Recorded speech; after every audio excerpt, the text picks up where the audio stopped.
تو وزیر نے عرض کیا کہ اے بادشاہ، ایک شہزادہ تھا، اس کو شکار کا بہت شوق تھا۔ ایک روز شہزادہ شکار کو جانے لگا تو بادشاہ نے وزیر کو ساتھ بھیجا اور تاکید کی کہ شہزادے کو تنہا نہ چھوڑا جائے اور اچھی طرح حفاظت کرے۔ شکار میں ایک ہرن ملا، شہزادے نے اس کا تعاقب کیا لیکن وزیر پیچھے رہ گیا۔ ہرن چوکڑیاں بھرتا ہوا دور نکل گیا۔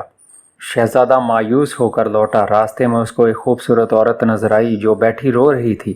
شہزادہ اس کے پاس گیا اور اسے حال دریافت کیا۔ وہ کہنے لگی کہ بادشاہ کی لڑکی ہوں اور اپنے ساتھیوں سے بچھڑ گئی ہوں۔ میرا گھوڑا بے قابو ہو گیا ہے اور مجھے گرا کر بھاگ گیا ہے۔ شہزادے نے اس سے کہا تم میرے ساتھ گھوڑے پر بیٹھ جاؤ، میں تمہیں اس جنگل سے نکال کر تمہارے گھر پہنچا دوں گا۔ وہ شہزادے کے گھوڑے پر سوار ہو گئی اور جب وہ ایک ویران مقام پر پہنچے تو وہ گھوڑے سے کود پڑی اور آواز دی کہ بچو جلدی آؤ، میں تمہارے لیے شکار لائی ہوں۔ جواب میں آواز آئی کہ ماں لاؤ، ہم بھوکے ہیں۔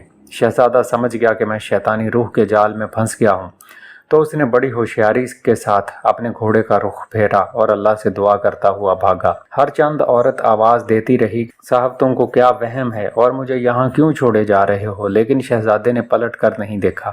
آخر کچھ دیر بعد شہزادہ گھر پہنچ گیا اور اللہ تعالیٰ کا شکر بجا لایا۔ جب وہ گھر واپس آیا تو اس نے یہ حادثہ باپ سے بیان کیا۔ بادشاہ وزیر کی غفلت پر سخت برہم ہوا اور وزیر کو قتل کرا دیا۔ وزیر نے یہ حقائق بیان کر کے عرض کیا کہ شہنشاہ کو ایک نئے آدمی پر اعتبار نہیں کرنا چاہیے اور ممکن ہے کہ جس طرح اس حکیم نے ایک گیند بنا کر آپ کا مرض رفع کر دیا ہے، کسی دن کوئی پھول سنگھا کر آپ کی جان خطرے میں ڈال دے۔ بادشاہ وزیر کے اس فکرے میں آ گیا اور فیصلہ کیا کہ اس حکیم کو قتل کر دینا چاہیے۔ چنانچہ اس نے دربار میں اس حکیم کو طلب کیا اور کہنے لگا کہ مجھے معلوم ہوا ہے جاسوس ہو اور میری جان لینے آئے ہو، اس لیے میں تمہیں قتل کرا دینا چاہتا ہوں۔ حکیم نے دست بستہ بادشاہ سلامت کو اختیار ہے لیکن میرا کوئی قصور نہیں، اگر خدا نخواستہ مجھے حضور سے کوئی دشمنی ہوتی تو جب میں آپ کا علاج کر رہا تھا اسی وقت نقصان پہنچا دیتا۔ اہل دربار نے بھی سفارش کی کہ آج تک ہم نے اس حکیم کی کوئی غلط حرکت نہیں دیکھی، لیکن وزیر نے ایسی آگ نہیں لگائی تھی جو آسانی سے بجھ جاتی۔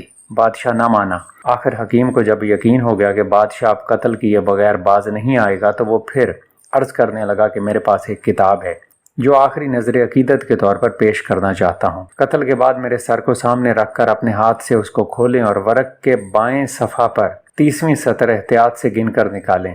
پھر اس کو پڑھ کر جو سوال آپ میرے سر سے کریں گے وہ اس کا معقول جواب دے گا۔ یہ سن کر بادشاہ بہت مشتاق ہوا اور حکم دیا جاؤ کتاب لے کر آؤ، اور وہ کچھ دیر بعد ایک کتاب کھول کر دیکھنے لگا لیکن ورق کچھ جڑے ہوئے تھے۔ بادشاہ نے انگلی کو لب لگا کر ورق الٹنے شروع کیے۔ ابھی چند ہی ورق الٹے تھے۔ حکیم کتاب کے ہر ورق پر زہر لگا کر لایا تھا جو بادشاہ کے جسم میں اثر کر گیا اور بادشاہ کی حالت خراب ہونے لگی۔ اسی وقت حکیم نے عرض کیا کہ اگر آپ بلا وجہ میرے قتل کے دتا۔ ماہی گیر نے یہ قصہ بیان کر کے جن سے کہا کہ اگر تو بھی بلا وجہ میرے قتل کا ارادہ نہ کرتا تو دوبارہ اس مصیبت میں مبتلا نہ ہوتا۔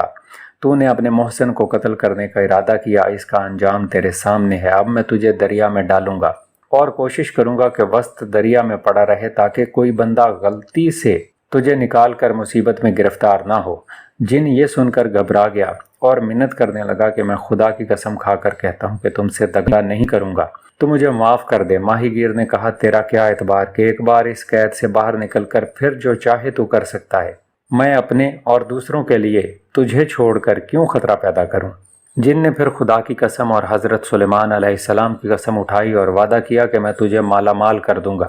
آخر ماہی گیر کو جن کی قسم کا یقین آ گیا اور اس نے گھڑے کا منہ کھول دیا۔ جن باہر آیا اور گھڑے کو اٹھا کر دریا میں پھینک دیا۔ یہ دیکھ کر ماہی گیر ڈرا۔ جب جن نے یہ حالت دیکھی تو کہا خوف نہ کر، اب میں تیرے ساتھ کوئی برائی نہ کروں گا، جلد اٹھ کر میرے ساتھ آ۔ آگے آگے جن اور ماہی گیر چلنے لگا۔ کچھ دیر بعد پہاڑ پر پہنچے جہاں ایک خوبصورت تالاب تھا۔ اس کے کنارے پر کھڑے ہو کر جن نے کہا کہ اس میں ایک بار جال ڈال اور جو مچھلیاں ہاتھ لگیں وہ بادشاہ کے حضور پیش کر، وہاں سے تم کو بہت انعام ملے گا اور بہت سے بندگان خدا اور بہت دکھی انسان مصیبت سے نجات پائیں گے۔ یہ کہہ کر جن غائب ہو گیا۔ ماہی گیر نے جال ڈالا تو اس میں 4 رنگ کی مچھلیاں آئیں۔ بادشاہ نے ماہی گیر کو بہت انعام دیا اور مچھلیاں باورچی خانے میں گئیں۔ جب باورچن ان کو تلنے لگی اور مچھلی الٹی تو ایک دم سامنے کی دیوار پھٹی اور اس کے ہاتھ میں ایک چھڑی تھی۔ وہ مچھلیوں کی طرف متوجہ ہو کر کہنے لگی، تمہیں اپنا عہد یاد ہے؟